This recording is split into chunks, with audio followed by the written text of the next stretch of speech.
আমি শরীয়তপুর জেলা থেকে মনোনয়ন নিয়েছি।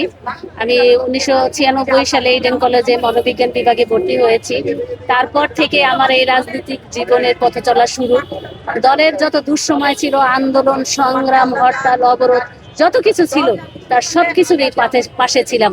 আমার রাজনৈতিক জীবনের 30 বছর আমি এই দলকে আমি সময় দিয়েছি এবং রাজপথে আন্দোলন সংগ্রাম করেছি।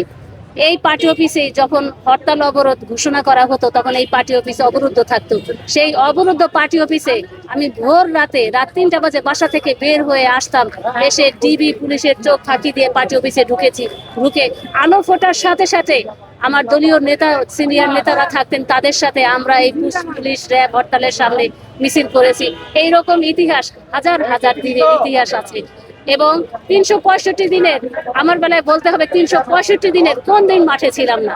তো এই জন্য আমি আশাবাদী দল ত্যাগের মূল্যায়ন করবে, এবং ত্যাগের যদি মূল্যায়ন করা হয় তাহলে আমি মূল্যায়িত হব। এবং আমার দলের কাছে প্রত্যাশা, যারা এই দলের জন্য ত্যাগ করেছে তাদের সবাইকে যেন মূল্যায়ন করা হয়, এটাই আমার প্রত্যাশা।